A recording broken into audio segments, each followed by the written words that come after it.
हेजिन अपने दोस्त से फ़ोन पर बात कर रहा था। उसका दोस्त उसे समझा रहा था, तुम अपनी फीलिंग्स के बारे में ह्वानली को बता क्यों नहीं देते हो। हेजिन कहता है, मैं नहीं चाहता कि उन्हें ये लगे कि मैं सिर्फ पैसों की वजह से उन्हें डेटिंग कर रहा हूँ। मैं सच में उन्हें बहुत पसंद करता हूँ, पर उनसे कहने से डरता हूँ क्योंकि उनकी नाक पर हमेशा गुस्सा सवार रहता है।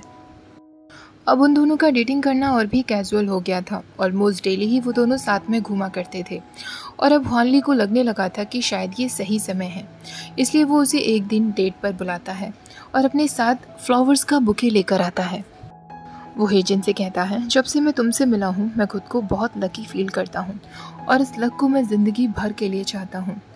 इसलिए हेजिन, मैं तुम्हें प्रपोज करना चाहता हूँ। मैं हमारी इस रिलेशनशिप को ऑफिशियल बना देना चाहता हूँ। क्या तुम मेरे बॉयफ्रेंड बनोगे? हेजिन तुरंत उसे गले लगाते हुए कहता है, हाँ बिल्कुल, मैं तो कब से इसका इंतज़ार कर रहा था।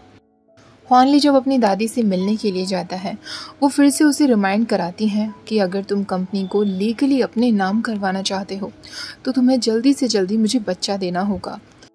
ह्वानली उससे गुस्से में कहता है, हाँ मैं जानता हूँ, और अकेले में वो सोचने लगता है, अगर मुझे इस ओल्ड वुमेन की पोजीशन चाहिए तो मुझे जल्दी से जल्दी हेजिन को प्रेग्नेंट करना होगा। अब समय आ गया है कि मैं हेजिन को शादी के लिए भी प्रपोज कर दूं। उसे लगता है कि अगर वो हेजिन को ये दिखाएगा कि वो कितना अमीर है तो शायद हेजिन उससे शादी के लिए तुरंत तैयार हो जाएगा। इसलिए वो सबसे पहले उसे अपना गराज दिखाने के लिए लेकर आता है, जहाँ उसकी काफ़ी सारी महंगी महंगी कार्स खड़ी हुई थी।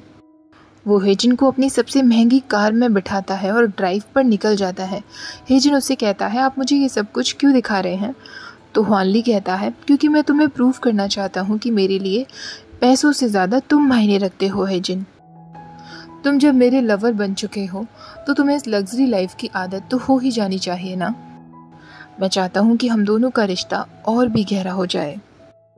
ह्वानली उसे किस करने के लिए आगे बढ़ता है, पर हेजिन अचानक उसे दूर करते हुए कहता है, सॉरी मुझे ज़रा बाथरूम जाना है।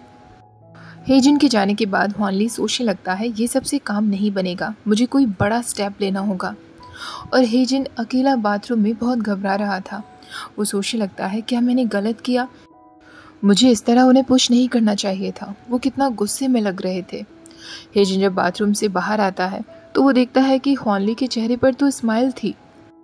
हेजिन सोचता है, मैंने उनके साथ कितना गलत बिहेव किया, पर फिर भी वो मेरे साथ कितना स्वीट पेश आ रहे हैं। वो ह्वानली से कहता है, आपका घर कितना खाली खाली है। अगर मैं आपकी जगह होता तो रात को सोते वक्त मुझे बहुत डर लगता। अगर आपको भी रात को सोते वक्त डर लगे तो प्लीज़ आप मुझे कॉल कर लेना, मैं तुरंत आपके पास आ जाऊँगा। ह्वानली उससे गहरी आवाज़ में कहता है, अगर तुम रात को मेरे पास आने के लिए कह रहे हो तो क्या मैं समझ लूँ कि तुम मेरे साथ सोने के लिए तैयार हो? और मोस्ट इम्पॉर्टेंटली, क्या तुम मेरे बच्चे को जन्म देने के लिए तैयार हो? हेजिन एकदम शॉक्ड रह जाता है और उसकी आंखें खुली की खुली रह जाती हैं, पर कुछ टाइम बाद ही वो ज़ोर ज़ोर से हंसने लगता है और ह्वानली से कहता है, आप सच में कितने फ़नी हैं। ह्वानली सोचने लगता है, ये बात इसे फ़नी लग रही है, अब मुझे सच में कोई बड़े प्लान्स ढूंढने होंगे, ये इतनी आसानी से बातों में नहीं आएगा। उस रात वो अपने एम्प्लॉय को कॉल करते हुए कहता है, मुझे हेजिन की प्राइवेट लाइफ के बारे में और भी ज़्यादा डिटेल्स चाहिए, स्पेशली उसकी सेक्सुअल प्रेफरेंसेस के बारे में। उसे किस तरीके के अल्फाज पसंद हैं जिनकी तरफ वो अट्रैक्ट होता हो। ह्वानली ने खुद से प्रॉमिस कर लिया था कि 10 दिन के अंदर अंदर वो जीत ही जाएगा और हेजिन के साथ नाइट स्पेंड कर ही लेगा। नेक्स्ट डे जब वो हेजिन से मिलता है तो उससे कहता है, हेजिन, मैंने तुम्हारा स्टूडियो रूम देखा और मुझे लगता है कि उसमें थोड़ी सेफ्टी इश्यूज़ हैं। तुम्हें वहाँ अकेले नहीं रहना चाहिए। मेरे पास अलग से एक अपार्टमेंट है जो मेरे घर के काफ़ी पास में है और जहाँ तुम अभी रह रहे हो उस अपार्टमेंट से काफ़ी बेटर है। क्या तुम वहाँ शिफ्ट होना चाहोगे? पर हेजिन मना कर देता है। ह्वानली का एम्प्लॉय हेजिन के लैपटॉप को चेक करता है तो उसे पता चलता है कि हेजिन के लिए सबसे बड़ी प्रेफरेंस अमेज़ॉन जाना ही है और वो ह्वानली के साथ अमेज़ॉन जाना चाहता है। इससे ज़्यादा एक्साइटिंग उसके लिए और कुछ भी नहीं है। सेक्सुअल प्रेफरेंसेस को लेकर उसने अपने लैपटॉप तक में कुछ भी सेव नहीं कर रखा था। उसके लिए सबसे ज़्यादा एक्साइटिंग तब होता है जब वो किसी डेंजरस सिचुएशन में पड़ जाए और ख़ुद को बचाने की कोशिश करे। ये बात ह्वानली को पता चलती है तो वो तुरंत एक और प्लान बनाता है जिस रूम में वो दोनों बैठे हुए थे, हुआनली ने उस रूम के दरवाजे को बाहर से लॉक करवा दिया था। वो हेजिन के पास आकर कहता है, हम एक डेंजरस सिचुएशन में हैं हेजिन।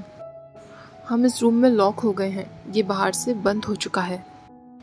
ये बार कल और परसों क्लोज्ड ही रहेगा। इसका मतलब हमें यहाँ 3 दिन तक रुकना होगा। हेजिन को फ़ोन भी नहीं मिल रहा था क्योंकि वो भी हुआनली ने छुपा दिया था। हुआनली अब उसके पास आकर कहता है, तुम्हें कैसा फील हो रहा है यहाँ मेरे साथ लॉक होकर?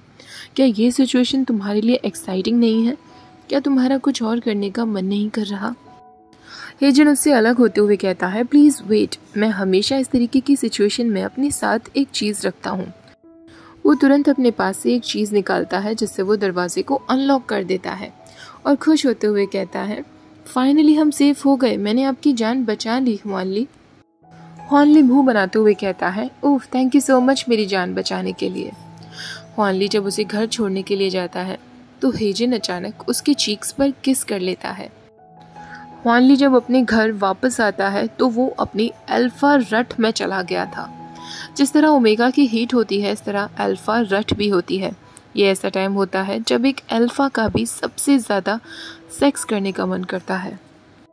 हुआनली सोचने लगता है कि अब तक की मेरी वर्स्ट रट है और ये सब कुछ उस हेजिन की वजह से ही है। उसके किस करने की वजह से मैं अपनी बॉडी पर कंट्रोल ही नहीं कर पाया। मुझे अभी के अभी उससे मिलना होगा। ऐसा सोचकर वो हेजिन से मिलने के लिए उसके ऑफिस तक चला जाता है और हेजिन का हाथ पकड़कर एक अकेले कमरे में उसे खींच कर ले आता है। हेजिन उससे कहता है, हुआनली आई नो हम रिलेशनशिप में हैं, पर तुम इस तरह मेरे ऑफिस तक नहीं आ सकते और तुम मुझे यहाँ अकेले कमरे में क्यों ले आए? और ये तुम्हें क्या हुआ? तुम इतना ब्लश क्यों कर रहे हो? तुम्हारी आंखें भी बिल्कुल अलग लग रही हैं।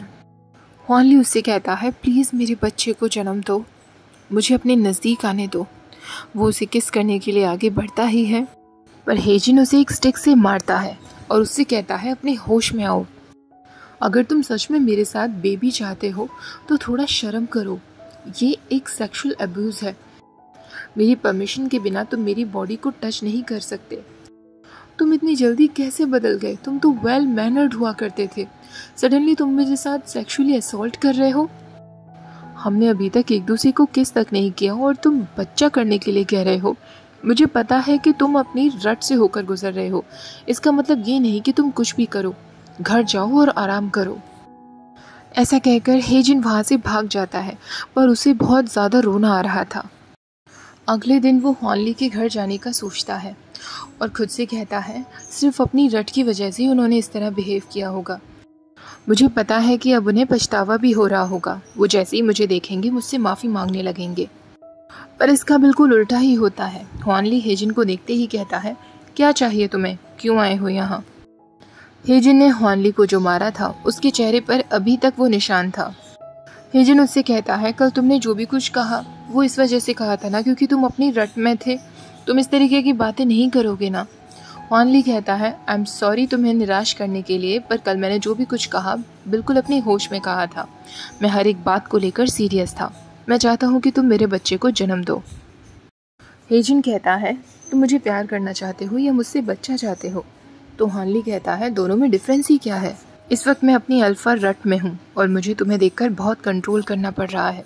इसलिए अभी की अभी डिसाइड करो, या तो अभी ही हम साथ में नाइट स्पेंड करेंगे या फिर नेक्स्ट टाइम कर सकते हैं। हेजिन वहाँ से पलटकर जाने लगता है। जो उसने सोचा था वैसा तो कुछ भी नहीं था। हुआनली को कोई पछतावा नहीं था। हुआनली उससे कहता है, तुम इसलिए जा रहे हो ना क्योंकि तुम नेक्स्ट टाइम के लिए पोस्टपोन करना चाहते हो? हेजिन कहता है, नहीं, मैं जा रहा हूँ। हम नेक्स्ट टाइम तभी मिलेंगे जब तुम्हारी अल्फा रट का टाइम ख़त्म हो जाएगा। काफ़ी दिन तक भी जब वो दोनों नहीं मिलते, हुआनली उसे कॉल करते हुए कहता है, हेजिन मुझे तुमसे मिलकर कुछ बातें करनी है।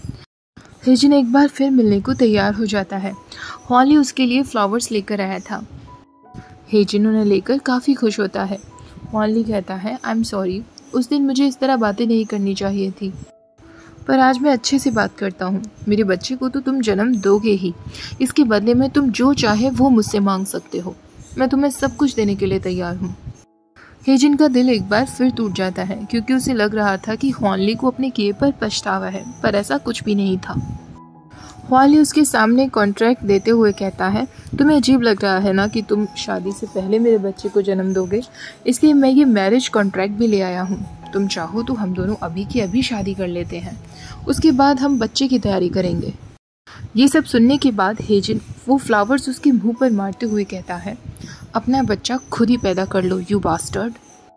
एक बार फिर वो रोते हुए वहाँ से भाग जाता है। उसे और भी ज़्यादा रोना इस बात पर आ रहा था कि हुआनली ने उसका पीछा भी नहीं किया था।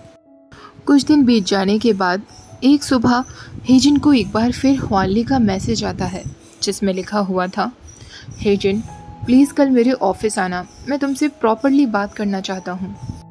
प्लीज़ मुझे एक और मौका दे दो जिससे मैं खुद को एक्सप्लेन कर सकूँ। हेजिन उसे मैसेज करता है, मैं तुम्हें बाद में कांटेक्ट करूँगा, और अकेले लेटे हुए सोचने लगता है, मैं उससे नफ़रत नहीं करता, पर जैसा मैंने सोचा था वो वैसा नहीं है। वो इतना वियर्ड बिहेव क्यों कर रहा है। नेक्स्ट डे ऑफिस में हेजिन को उसकी लैंड लेडी कॉल करती है और उससे कहती है, मुझे माफ़ कर देना हेजिन, पर तुम्हें जल्दी ही घर खाली करना होगा। हमारी पूरी बिल्डिंग को की स्टील के मालिक ने खरीद लिया है। ये और कोई नहीं, हुआनली ने ही किया था। हेजिन तुरंत समझ जाता है और खुद से कहता है, आखिरकार वो चाहता क्या है, वो क्यों मेरे साथ ऐसा कर रहा है। वो जब अपने रूम पर पहुंचता है तो उसका पूरा रूम ऑलरेडी खाली कर दिया गया था। वो रेलिंग से नीचे देखता है तो हुआनली वहाँ खड़ा था। हेजिन भागते हुए उसके पास जाता है और उससे कहता है, मैं तुम्हारी पुलिस में कंप्लेन कर सकता हूँ अभी की अभी। तो हुआनली कहता है, चलो साथ में चलते हैं, क्योंकि कंप्लेन तो मैं भी कर सकता हूँ, ये प्रॉपर्टी मेरी है और अब तुम एक सेकंड भी यहाँ नहीं रुक सकते। हेजिन उससे पूछता है, तुम क्यों मेरे साथ ऐसा कर रहे हो। हुआनली कहता है, मैं ऑलरेडी तुम्हें बता चुका हूँ, क्योंकि मैं तुम्हें चाहता हूँ। मैं चाहता हूँ कि तुम मेरे बच्चे को जन्म दो। हेजिन अपना सिर नीचे कर लेता है तो हुआनली कहता है, रोने से कोई फ़ायदा नहीं होगा, जो मैंने कह दिया है वही होगा। पर हेजिन उसे किक मारकर वहाँ से भाग जाता है। ओके गाइज, नेक्स्ट पार्ट भी मैं जल्दी शेयर करूँगी। आज का पार्ट अच्छा लगा हो तो प्लीज़ वीडियो को लाइक, शेयर और चैनल को सब्सक्राइब करना मत भूलिएगा। Thank you for watching, bye bye.